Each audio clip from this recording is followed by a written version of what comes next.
Baik anak-anakku, lipat tangannya, tutup matanya, kita bersatu di dalam doa sebelum kita mendengarkan firman Tuhan.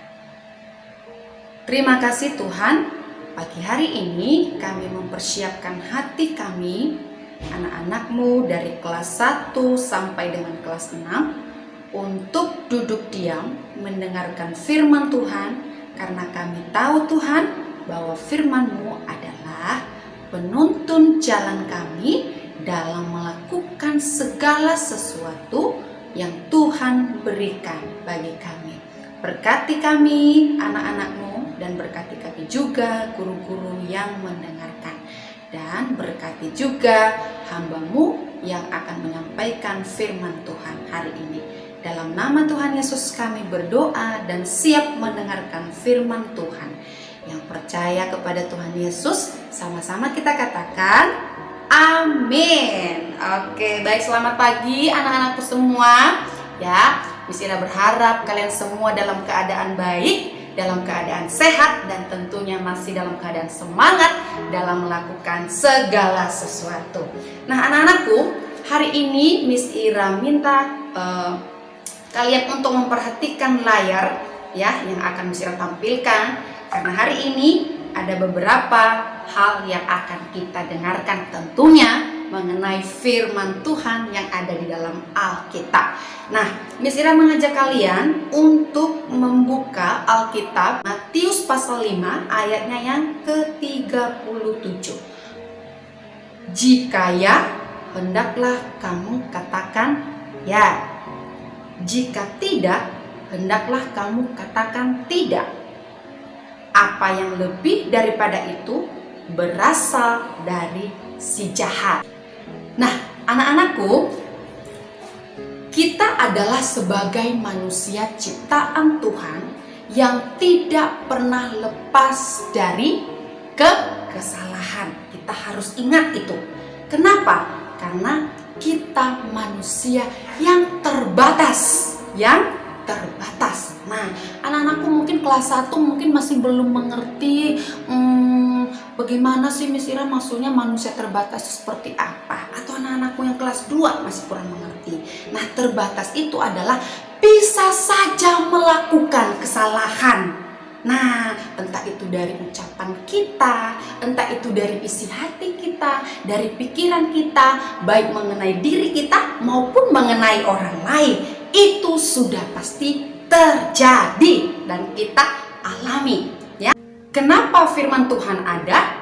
Hari ini seperti itu bunyinya, karena memang manusia tidak terlepas dari dosa atau kesalahan ya.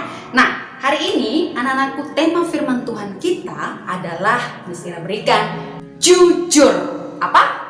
Jujur. Nah, jujur ini adalah salah satu karakter yang harus dimiliki oleh setiap orang. Tidak peduli itu anak-anak, apakah itu masih tergolong orang yang muda, atau beranjak dewasa, ataupun ibu-ibu, bapak-bapak, atau kakek-kakek, nenek-nenek, semua harus punya sikap yang jujur. Nah, dan jujur ini anak-anakku adalah salah satu karakter yang sedang digali di dalam sekolah kita. Mungkin sudah ada yang mengerti apa arti jujur. Nah, menurut Kamus Besar Bahasa Indonesia, jujur itu diartikan sebagai lurus hati, artinya melakukan segala sesuatu tanpa berpikir negatif, melakukan segala sesuatu tanpa ada pikiran-pikiran yang tidak benar ya. Lalu tidak berbohong, atau misalnya dengan berkata apa adanya ya. Lalu tidak curang. Nah, misalnya dalam permainan dia tidak curang. Lalu dia juga mengikuti segala aturan yang berlaku. Nah, anak-anakku, jadi kata jujur itu diartikan sebagai karakter hidup seseorang yang diperlihatkan dalam sikap ya, kata-kata, tindakan atau perbuatan yang benar, tidak berbuat curang, tidak berdusta atau mengatakan kata-kata yang tidak sesuai dengan kenyataan, tulus, ikhlas, dan tidak munafik, ya, atau bukan munafik yang ada di dalam pengertian jujur. Nah, itu harus ada di setiap pribadi orang, ya. Kenapa? Karena itu penting untuk kita. Ada sebuah kisah dalam Alkitab, yaitu tentang saudara-saudara Yusuf. Yusuf memiliki saudara sebanyak 11 orang, dan Yusuf adalah anak ke-11 dari 12 anak Yakub. Nah, mungkin ceritanya, latar belakang ceritanya mungkin kalian pernah dengar, tetapi perhatikan, inilah yang dialami oleh saudara-saudara Yusuf. Nah, karena mereka iri, ya, karena mereka tidak senang melihat Yusuf, karena Yusuf ini adalah anak kesayangan dari ayahnya, ayah mereka, ya, Bapak Yakub. Jadi akhirnya apa yang mereka lakukan? Timbul keirikan, bahkan mereka sampai membuang ke sumur, ya, Yusufnya sumur kering, lalu kemudian mereka menjualnya. Tidak cukup dari dibuang ke sumur kering, tetapi mereka juga menjualnya supaya Yusuf itu hilang dari keluarga mereka. Nah, anak-anakku, perhatikan, begitu jahatnya saudara-saudaranya Yusuf, sampai mereka pulang dan membohongi ayah mereka bahwa Yusuf adalah sudah dimakan oleh binatang buas, ya, dengan menunjukkan baju Yusuf yang berlumuran darah. Nah, perhatikan anak-anakku, apakah itu adalah perbuatan yang baik? Itu adalah salah satu sikap yang tidak jujur. Kenapa? Tidak mengatakannya sebenarnya terjadi. Yang terjadi adalah mereka membuang Yusuf, lalu mereka menjual Yusuf, tetapi mereka mengatakan kepada ayah mereka bahwa Yusuf sudah dimakan oleh binatang buas. Perhatikan, saudara-saudara Yusuf melakukan kesalahan besar karena adanya keirikan di hati mereka. Hati-hati, makanya jangan pernah ada dalam dirimu kata iri hati. Buang jauh-jauh. Kenapa ada kata iri hati? Biasanya karena kita tidak mampu melakukan sesuatu yang bisa dilakukan oleh orang lain. Buang jauh-jauh. Kalau bisa Miss Ira ajarkan kalian supaya ketika kamu tidak mampu melakukan itu, tapi temanmu mampu melakukannya, ayo belajar, pasti kamu bisa. Nah, maka kata keirikan hati itu akan hilang dalam dirimu dan tidak ada itu di dalam pikiranmu. Semua pasti yang terjadi nanti kamu selalu berpikiran positif. Itu adalah hal yang baik, kan? Nah, anak-anakku, jadi ketika kita jujur, ada berkat yang kita terima. Ini adalah janji firman Tuhan untuk kalian dan untuk Miss Ira dan untuk guru-gurumu semua dan untuk semua orang-orang yang ada di dunia ini, ya, yaitu berkat apa saja Miss Ira yang akan kita terima ketika kita memiliki sikap yang jujur. Artinya jujur dalam segala hal. Dalam segala hal apa?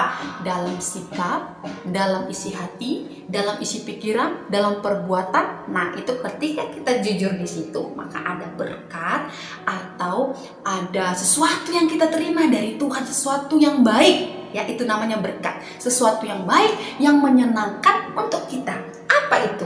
Nah, yang pertama adalah semua yang kita kerjakan akan berhasil ketika kita jujur di dalam segala hal. Semua yang kita lakukan bisa berhasil. Wow, firman Tuhan berkata dalam Amsal pasal 14 ayat yang ke-11 dikatakan seperti ini. Rumah orang fasik akan musnah. Ya, orang fasik itu adalah orang jahat atau orang yang munafik. Tetapi kemah orang jujur, ya, jujur akan mekar. Mekar itu apa? Ya, berkembang, terlihat hasilnya, hasil yang baik. Nah, itu namanya. Kepada siapa diberikan itu? Berkat itu yaitu kepada orang yang jujur. Pasti kalian mau. Nah, Miss Ira, aku kan masih kecil, belum punya rumah. Orang tua saya yang punya rumah. Perhatikan, ketika kamu tetap belajar untuk jujur, Tuhan memberikan berkatnya bagi kamu adalah apa, nak? Semakin hari diberikan kepintaran, ya, pengertian yang baik, sikap yang baik, sehingga orang lain yang ada di sekitarmu ataupun teman-temanmu yang setiap hari kamu temukan di bisu, bahkan gurumu bisa merasakan berkat yang kamu terima itu. Bisa dari sikapmu yang semakin sopan, yang menghargai guru, ya kan? Saat masuk Zoom selalu menyapa, tersenyum, tidak diam-diam banget, ya kan? Ya.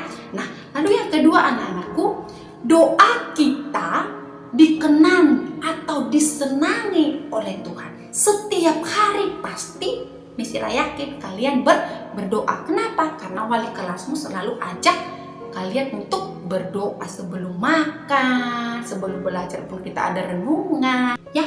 Nah, kalau kita menyampaikan doa kita kepada Tuhan, Tuhan senang. Tapi dalam hal kejujuran, kita harus melakukan hal yang jujur, atau kita harus punya sikap yang jujur di dalam segala hal. Karena di dalam Amsal pasal 15 ayat 8 berkata bahwa korban orang fasik adalah kekejian bagi Tuhan. Orang fasik, orang yang jahat atau orang yang munafik, ya. Tetapi perhatikan, doa orang jujur dikenannya, itu adalah Tuhan.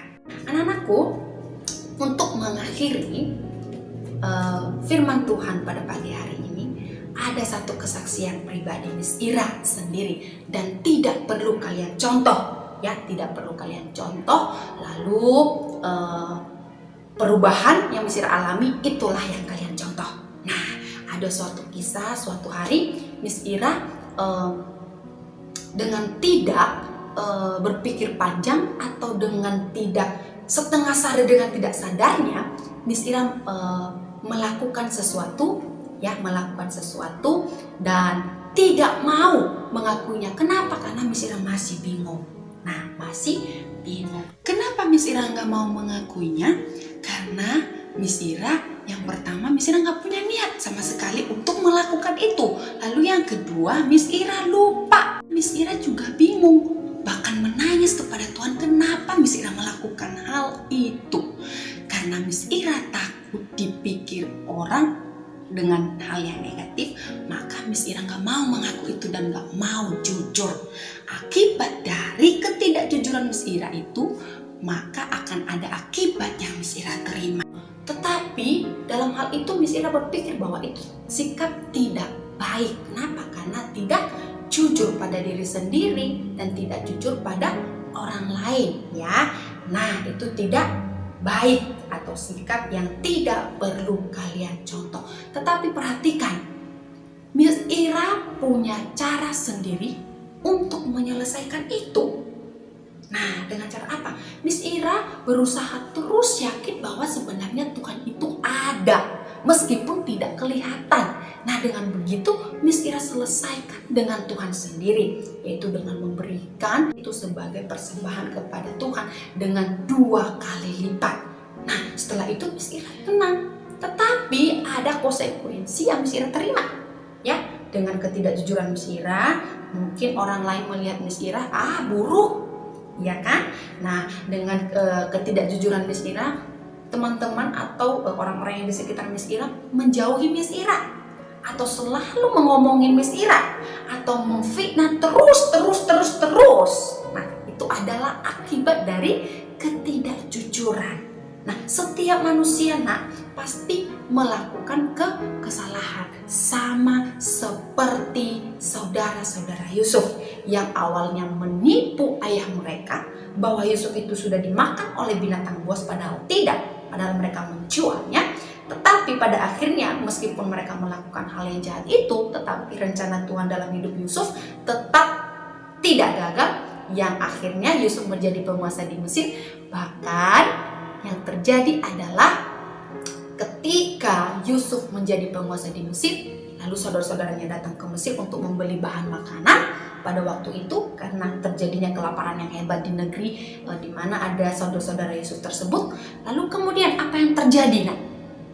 Yusuf melihat apakah saudara-saudaranya ini masih jahat atau tidak, masih suka berbohong atau menipu atau tidak, masih irikah terhadap dirinya, masih jahatkah perbuatan-perbuatan mereka. Ketika Yusuf mencobai mereka, apa yang terjadi? Mereka ternyata sudah berubah. Ya, dari yang berbohong, dari yang menipu, dari yang iri menjadi orang yang baik. Nah, apa maksudnya Miss Ira? Ketika mungkin kamu sudah melakukan kesalahan, ya, dengan tidak jujur kepada orang tua, tidak jujur kepada guru saat mengerjakan segala sesuatu, tugas-tugas yang diberikan oleh guru, atau bahkan orang lain kamu sudah tidak jujur kepada mereka. Perhatikan, kita punya kesempatan untuk berubah. Sama seperti saudara-saudara Yusuf. Pada akhirnya ketika saudara-saudara Yusuf sudah berubah, lalu Yusuf mengajak saudaranya itu dan orang tuanya, itu Yakub, untuk tinggal di Mesir. Dan ingat bahwa Alkitab mencatat bahwa keturunan Yakub, termasuk saudara Yusuf dan Yusuf sendiri, adalah menjadi bangsa yang besar. Nah, artinya apa? Ketika ada perubahan yang tadinya tidak jujur menjadi jujur, ingat ada berkat yang kita terima. Bahkan berkat itu mungkin tidak pernah kita pikirkan, tetapi Tuhan sediakan. Demikian firman Tuhan pada pagi hari ini. Biarlah firman Tuhan ini kita tanam dalam pikiran kita, dalam pikiranmu, dalam pikiran Miss Ira. Mari kita bersatu di dalam doa. Terima kasih Tuhan, pagi hari ini kami belajar yaitu tentang kejujuran. Tuhan, kadang kami memang sulit untuk mengungkapkan sesuatu hal yang mungkin hal yang terjadi. Tetapi ampuni kami ya Tuhan. Kami minta mulai hari ini kami mau berubah menjadi anak yang lebih jujur lagi, belajar menjadi anak yang melakukan segala sesuatu dengan jujur, baik itu terhadap keluarga kami, terhadap guru kami, bahkan terhadap orang-orang yang ada di sekeliling kami. Meskipun orang tidak melihat kami, ajar kami untuk terus melakukan hal-hal yang jujur Tuhan. Terima kasih Tuhan, berkati kami semuanya, anak-anakmu kelas 1 sampai kelas 6, bahkan kami guru-guru yang ikut mendampingi. Tuhan berkati. Dalam nama Tuhan Yesus kami berdoa.